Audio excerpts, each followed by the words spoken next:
हमारे खुदावंद यीशु की अंजील मुक़द्दस मरकज़ के मुताबिक उसका छठा बाब 34 से 44 आयत तक। उस वक्त यीशु ने किनारे पर उतरकर बड़ा हजूम देखा और उसे उन पर रहम आया, क्योंकि वो उन भेड़ों की माने थे जिनका चरवाहा न था, और वो उन्हें बहुत सी बातों की तालीम देने लगा। जब काफ़ी देर हुई तो उसके शागिर्दों ने उसके पास आकर कहा कि ये जगह वीरान है और बहुत देर हो चुकी है, उन्हें रुखसत कर ताकि आसपास के गांवों और बस्तियों में जाकर अपने वास्ते कुछ खाने को मोल लें। उसने जवाब में उनसे कहा कि तुम ही इन्हें खाने को दो। तब वो बोले, क्या हम जाकर 200 दिनार की रोटियां मोल लें और इन्हें खिलाएं? पर उसने उनसे कहा, तुम्हारे पास कितनी रोटियां हैं? जाओ देखो। उन्होंने दरियाफ्त करके कहा, 5 और मछलियाँ 2। तब उसने उन्हें हुक्म दिया कि सबको हरी घास पर क्यारी क्यारी में बिठाओ। वो 100 और 50 के दस्तों में बैठ गए।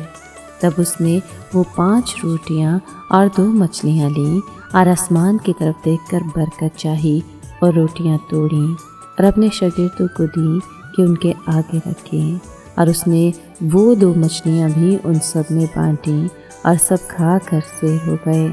और उन्होंने बचे हुए टुकड़ों से 12 टोकरियाँ भर कर उठाईं और कुछ मछलियों से भी।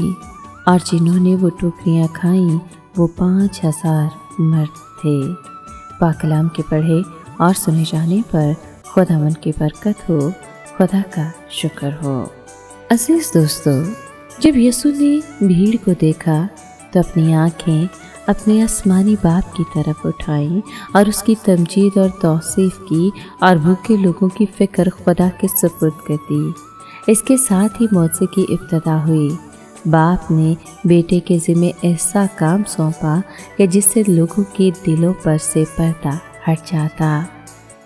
यीशु ने शागिर्दों से कहा कि भीड़ को सलीके से बिठाएं, और उन्होंने लोगों को ऐसी तरकीब से बिठाया गोया कि कोई बड़ी तकरीब मुनक़्क़िद होने जा रही हो। उसी जगह हरी घास उगी हुई थी, गोया वो भीड़ में उमड़ते हुए ईमान की अलामत हो। औरतों और बच्चों के साथ 5000 लोग एक भारी तादाद में वहाँ मौजूद थे। इनमें से अक्सर लोगों ने इससे कभी न यीशु को देखा और न ही किसी मौजज़े को होते देखा था, लेकिन वो उसके हुक्म के मुताबिक वहाँ बैठ गए। यीशु ने इत्मीनान के साथ रोटियाँ लीं और इस मौके पर अपनी कुदरत का मुजाहरा करने के लिए शुक्रगुजारी की, और शुक्रगुजारी के साथ वो 5 रोटियाँ अपने आसमानी बाप के सामने रखीं। यीशु को यकीन था कि खुदा इस खफीफ मकदार को बरकत देकर इसमें कसरत से अफज़ाइश डाल देगा, और इस खफीफ मकदार के लिए शुक्र अदा करना और उसकी तमजीद करना इस मौजज़े का राज था। मुमकिन है कि मसीह के बिल्कुल करीब बैठे हुए लोगों के अलावा किसी और ने ये मौजज़ा ना देखा हो, और ये भी ना देखा हो कि जैसे जैसे यीशु रोटियाँ तोड़ने लगा, मज़ीद रोटियाँ वारिद होती गई, और ऐसा लगता था कि गोया ये बहम रसाई का सिलसिला ख़त्म ही ना होगा।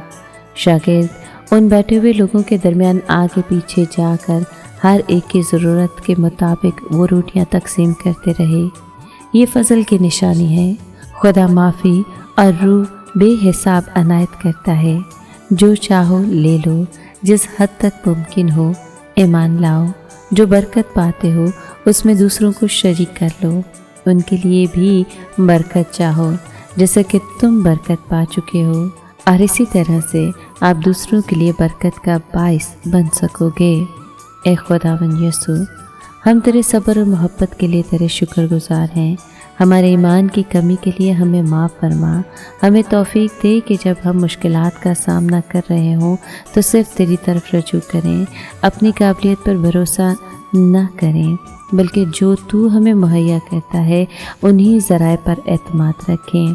तूने हमें बख्शी हुई रूहानी नेमतों के लिए अपनी शुक्रगुजारी करनी सिखाई है।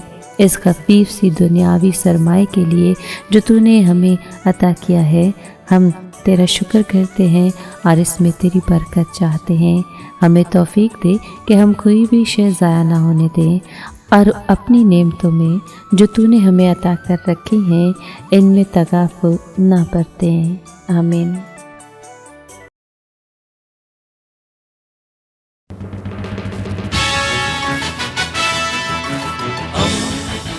دوستی کا پیمبر، ریڈیو ویریتاس ایشیا۔